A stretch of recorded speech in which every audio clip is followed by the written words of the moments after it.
you're up. Do you wish to reserve any time? Yes, sir. I would like to reserve 5 minutes. You got it.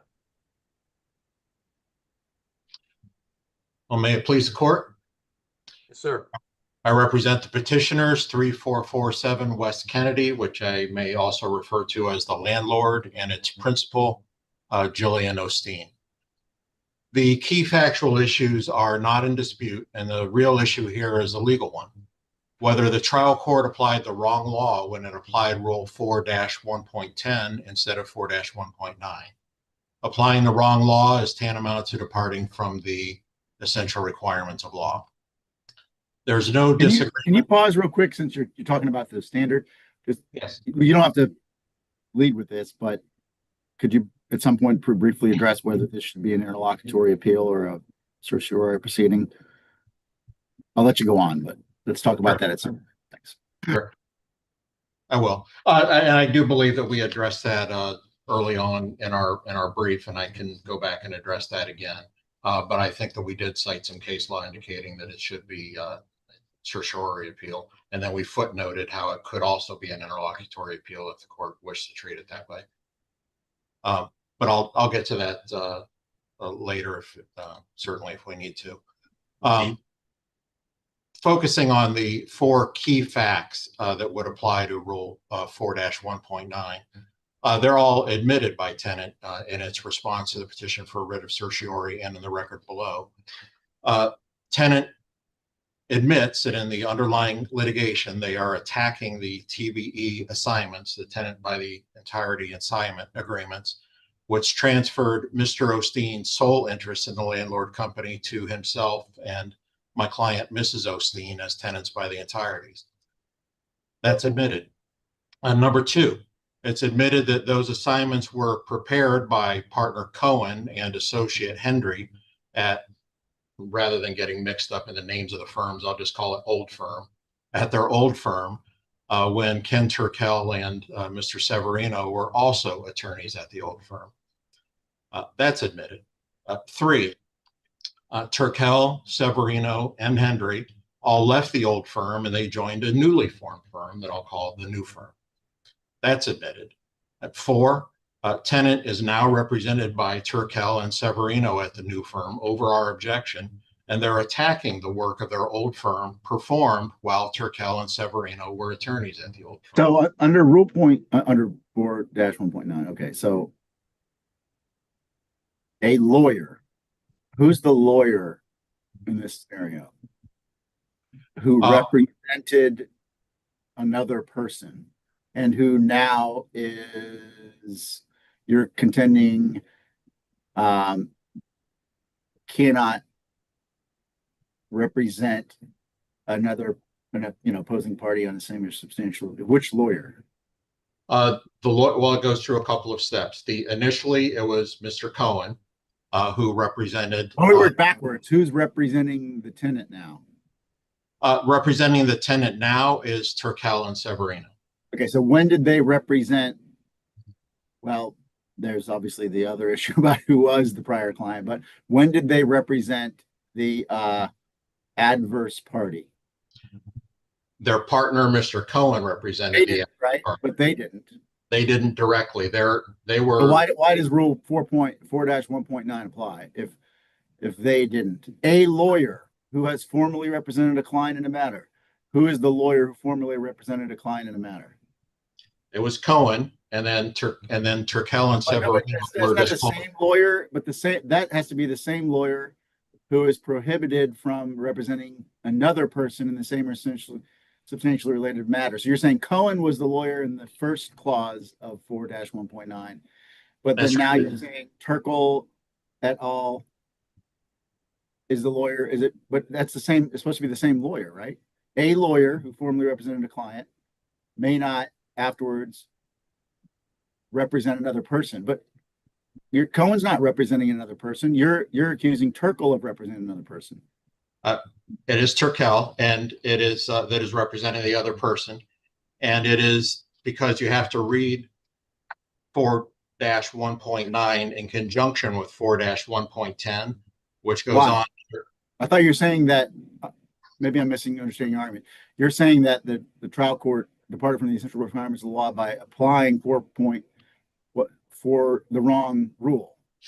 The court used 4-1.10 by itself and said that 4-1.9 did not apply. The two need to be read together.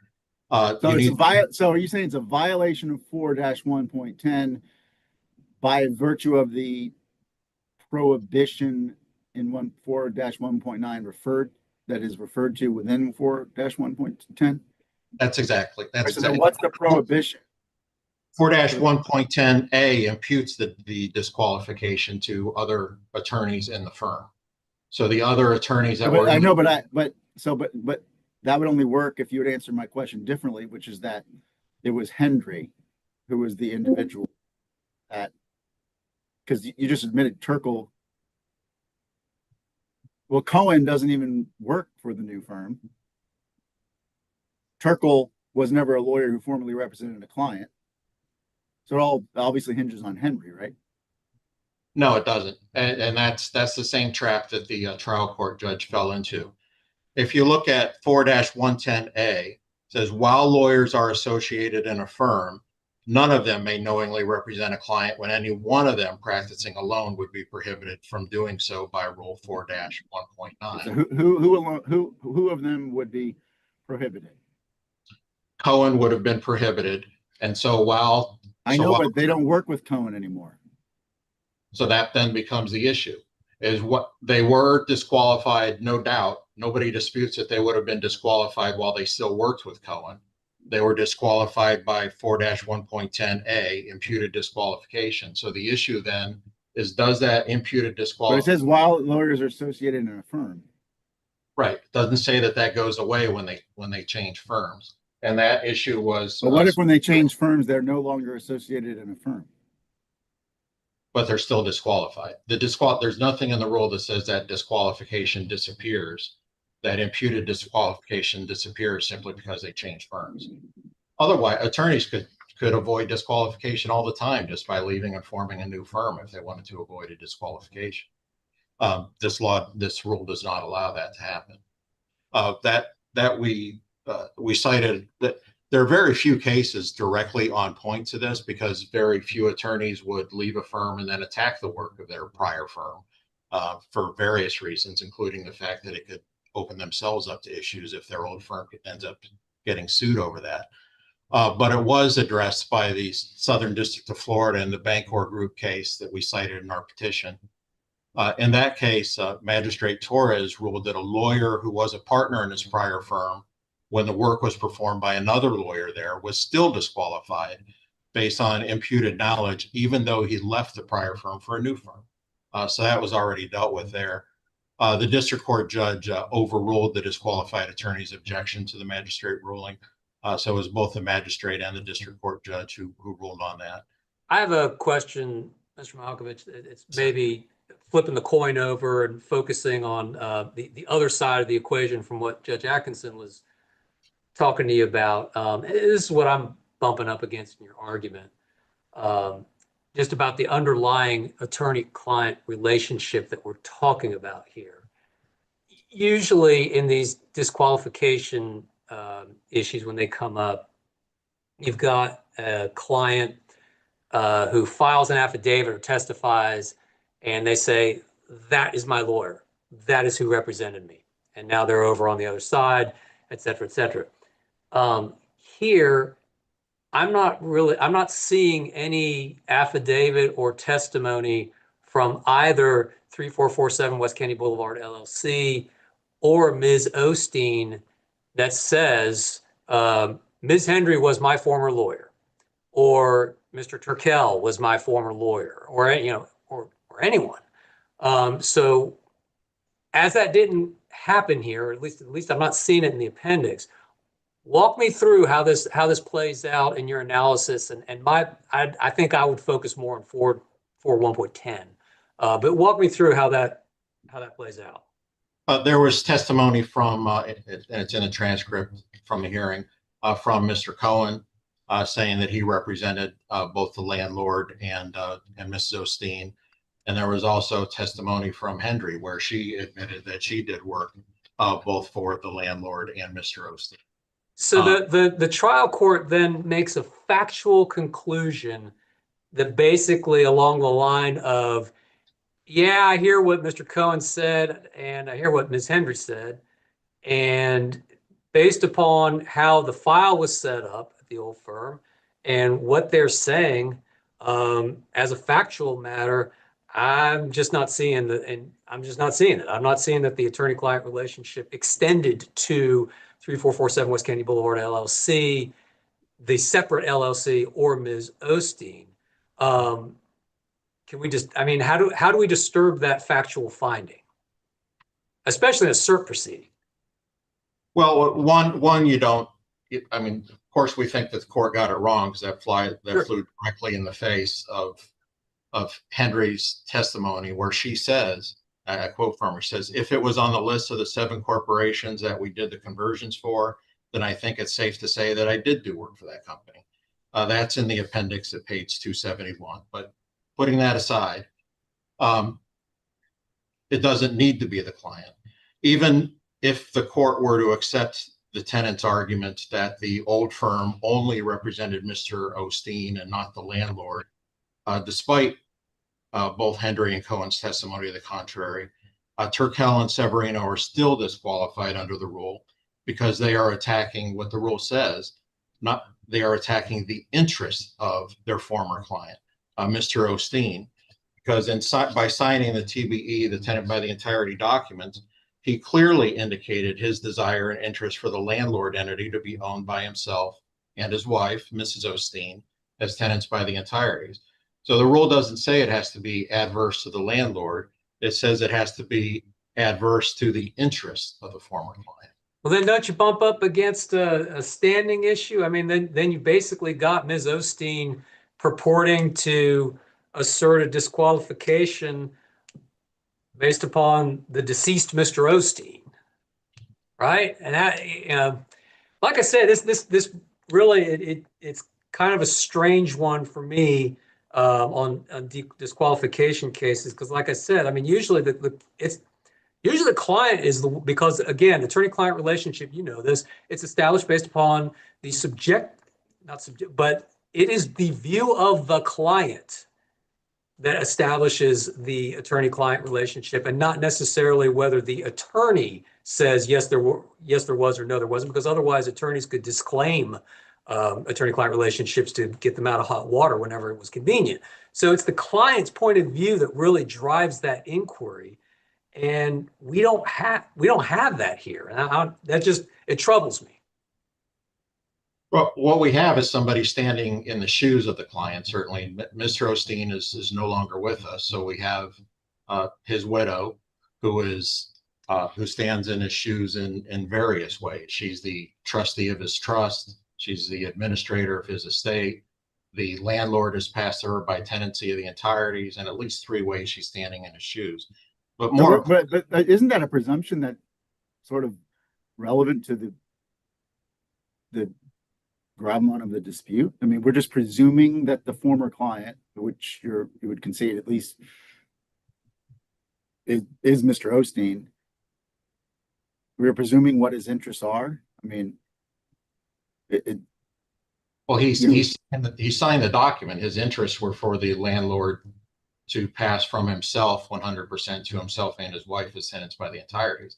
That was his interest as witnessed by the document itself. Well, I mean, yeah, the third party, it's almost as if like the third party beneficiary is now standing in the shoes of the actual former client, and the sort of the subtext of the debate is whether the former client's interests were actually effectuated by the transfer that benefited the third party. I mean, I'm just, isn't it possible that it might underscore what Judge Lucas is saying? I don't want to speak for him, but the fact that he's deceased and the fact that to get to the place where you want the court to conclude, we have to presume what this deceased former client, who is not the new client, what his interests were, and then take the leap of saying, well, now the new client stands in his shoes.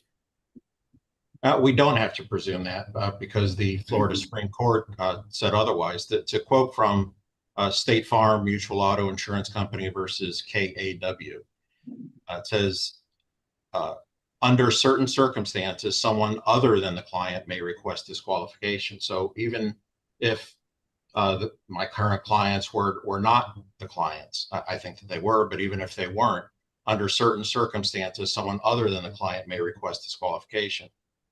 So to go on with the quote says, consequently, the required analysis does not always turn on present or former representation of the party seeking disqualification. That is from a fourth DCA case, Boca Raton Regional Hospital versus Williams, which applied the Florida Supreme Court KEW case.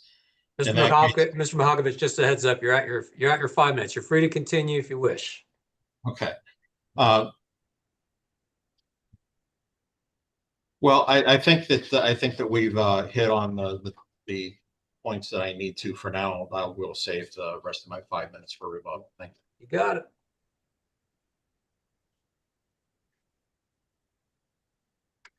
Mr. Caldevilla. May it please the court. Good morning, your honors. I'm Dave Caldevilla, and I represent Tampa Bay Bar Business, who's the respondent in this case, who I'll be referring to as the tenant. But let me just jump into some of the questions that have been asked by Judge Atkinson and Chief Judge Lucas.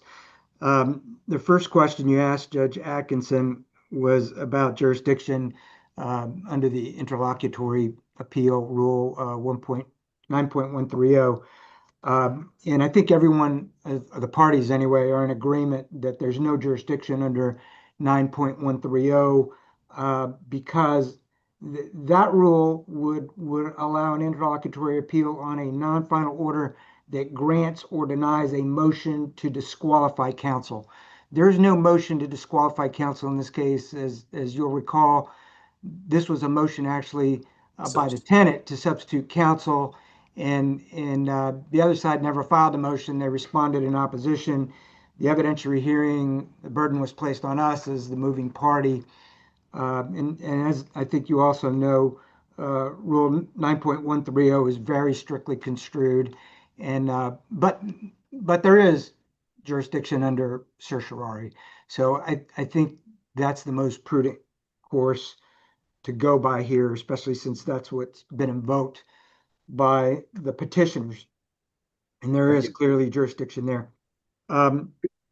So Can I ask you, thank you, since it's freshest in my mind at least, whether this falls under the carve out, so to speak, from the plain language of the rule, which says that under certain circumstances, someone other than the client may request disqualification. I guess that's not necessarily abrogation of the text, but you have to look at it a little creatively.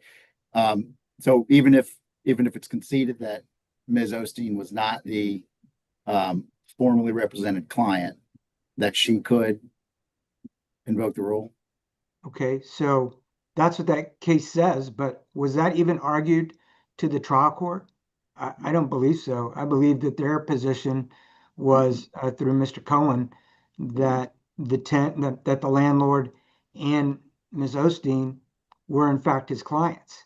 And as you noted, Judge Lucas, Ms. Henry testified, no, the client was Jean Osteen, and Jean Osteen was the client. She emphatically testified to that. Now, Mr. Hawkovich points to a portion of her testimony when she said, yes, she did some work with respect to these corporations. I'm not, that's not a quote because I don't have that right before me, but that testimony, the trial judge was in the position to conclude that that was out of context or outweighed by her emphatic testimony of who the client was.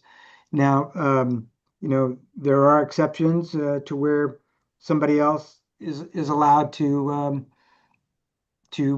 have standing, I guess, to raise these issues, but the trial judge found that they didn't meet their burden of proof.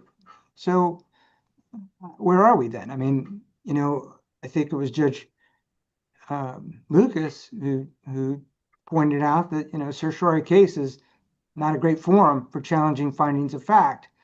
And the only way the case law allows that is when the fact-finding process is adversely affected by a departure from the essential procedural requirements. We don't have any allegation of that, and there certainly wasn't any departure from any procedural requirements for an evidentiary hearing. There was notice, there was opportunity to be heard. I don't know what other procedural requirements could be invoked, but they certainly haven't invoked any. So what we have here are several dispositive findings of fact in this case, which really dispense with really all the legal arguments, but I will go ahead and hit the legal arguments as well. But, and on top of that, we have an incomplete record. They have not produced any of the exhibits that were presented at the hearing. And one of those exhibits is the prenuptial agreement, which gets to Judge Atkinson's point about Gene Osteen's intent. They're saying, well, it was his intent to assign the landlord company to himself and his wife as joint tenants with right of survivorship. Well, the portions of the prenup that are quoted in the record, even though we don't have the prenup itself, says, hey, my companies, my property owning companies are part of this prenup, and they're not part of my will. They can't be transferred in any way, shape, or form unless that transfer occurs under the same auspices and requirements of this prenup. And maybe that's why that document hasn't been included in the record. But you cannot begin to overturn or reweigh any findings of fact that the trial judge made, especially not in this situation where the petitioners are withholding evidence from this court that was considered by the judge. So we have findings of fact that Mr. Osteen was the only client, that the petitioners have no standing to seek disqualification. The Pajadipati case, which is out of this court, explains that, hey, that is a question that hinges on the client's subjective belief. And as you noted, Judge Lucas, Ms. Osteen did not testify. And she could have. She was there. She was present. She didn't testify. Didn't want to subject herself to cross-examination, is my suspicion. Now, counsel says that, well, Ms. Osteen stands in the shoes of Mr. Osteen. Well, no, she doesn't, actually. She's being sued in her individual capacity in this case. She's not being sued in her capacity as the trustee of Mr. Osteen's estate. She's not, of his trust, excuse me. She's not being sued in her capacity as the personal representative of his probate estate. She's being sued individually. She's got no shoes. She's not wearing Gene Osteen's shoes in this case. So I think that takes us to, as I said, the findings of fact are dispositive, and that's really the end of it. And so I really don't have to go any further, but I would like to go ahead and talk about the interplay of the rules, because Judge Atkinson really picked up on these points. And I think it's very clear by the questions that Judge Atkinson asked that Rule 4.4-1.9 definitely does not apply here, because that rule governs when everyone's in the same law firm. And it applies to lawyers, not law firms. You don't get to imputation of a conflict among other lawyers in the firm until you get to Rule 4-1.10. And counsel seems to be relying on 4-1.10a, which is never relied on in the trial court. Okay, it's not preserved for appeal, but let's see what it says. It says, while the lawyers are associated in the firm, which the plain text of that means we're talking, this imputation is going to take place while all the lawyers are still in the same firm. And we know that doubly sure because when you go to the comments in that rule, the comments say subdivision A operates only among the lawyers currently associated in a firm. And then it says when a lawyer moves from one firm to another, the situation is governed by subdivisions B and C. All right. Subdivision C has not been raised in this case. It's inapplicable. Subdivision B is what we've all, my clients contended applies. In the comment for subsection B says this: subsection B operates to disqualify the firm only when the lawyer involved has actual knowledge of relevant information protected by rules 4-1.6 and 4-1.9 B and C. Thus, if a lawyer, while at one firm, acquired no knowledge or information relating to a particular client of the firm, which we don't have a particular client of the firm in this case, and that lawyer later joined another firm, neither the lawyer individually nor the second firm is disqualified from representing another client in the same or related matter, even though the interests of the two clients conflict. That's a mouthful, but bottom line is that comment ends this case. It says that no, Turkel and Severino are not conflicted out. They testified they had no relationship with Gene Osteen, did not work on any of his cases. Ms. Henry, of course, is not working on this case. And Judge Huey found that she didn't get any substantially related confidential information anyway, which is also a finding of fact. So the comment to Rule 4-1.10 eviscerates their case. Now, counsel has pointed to this Bancorp case out of the Southern District of Florida, which was not cited to the trial judge because this argument of disqualifying Mr. Turkel and Mr. Severino just by virtue of them being Mr. Cohen's former partners was never raised. But the Bancorp case, what I find, there's a couple of things that I find very interesting about that case. Number one, the findings of fact in that case were just the opposite. The trial judge had an evidentiary hearing and said, I believe the client in this case. I don't believe the lawyers. The evidence is that, heck yeah, there was a former client. Yes, there was confidential information that was substantially materially related. So I find a conflict. In this case, we have findings of fact that are just the opposite. But another thing that I find interesting about the Bancorp case, it's, and a copy of it is actually in the appendix. It's in counsel's appendix, the petitioner's appendix at pages 374 and 375. If you make note of those, that those pages of the Bancorp decision, the court cited to the Bon Secours nursing home versus Seaman case, which is a second DCA case, which I did not cite in my brief. But I'll be happy to cite it as supplemental authority if you want, but it's right there at page 374 of the appendix. In that case, it was on four corners of what's going on here. You had lawyers from another firm who did not represent the client. The law firm wound down. One of the lawyers left that firm and began opposing a party who was opposing the client of the former firm. My tongue's a little twisted on that, but same facts. This court says, no, not a conflict, no disqualification. I could go through my notes here, but I feel confident that the court's read the record and read the briefs. So unless your honors have any other questions, I'm just going to rely on my brief from here on out and just request that the court deny the petition. Thank you. Thank you, Mr. Caldavia. Mr. Mahakovich, you have your full 5 minutes. Thank you. As far as the exhibits to the hearing not being in the record, they don't need to be because we're not relying on them.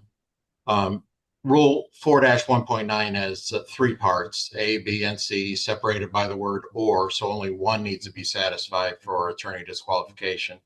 Here at subpart A, which states that a lawyer who has formerly represented a client in a matter must not afterwards represent another person in the same or substantially related matter in which that person's interests are materially adverse.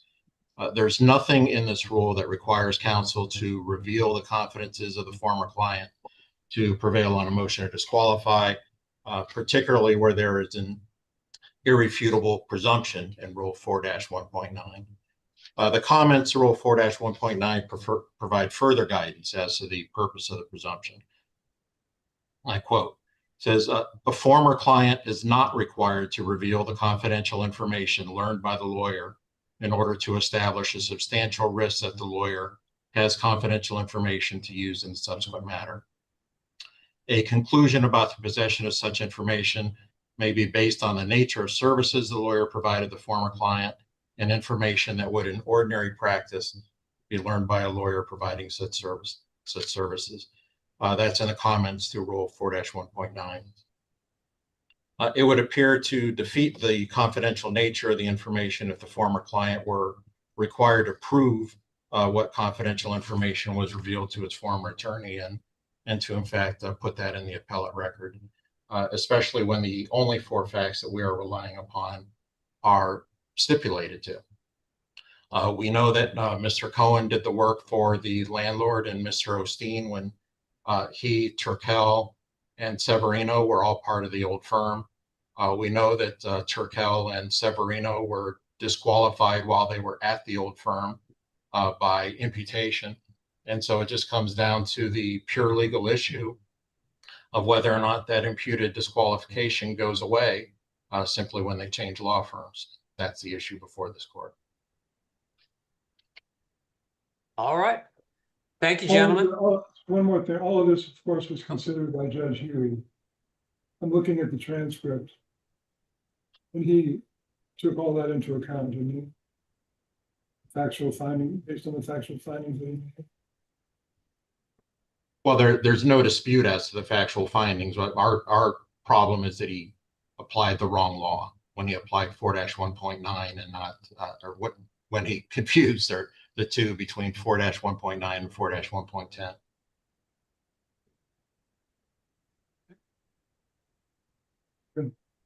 All right. Well, thank you. Thank you, gentlemen. We'll go ahead and if you could go ahead and exit at this time, and we'll call the next case. Thank you, Your Honors. Thank you. Thank you. The next case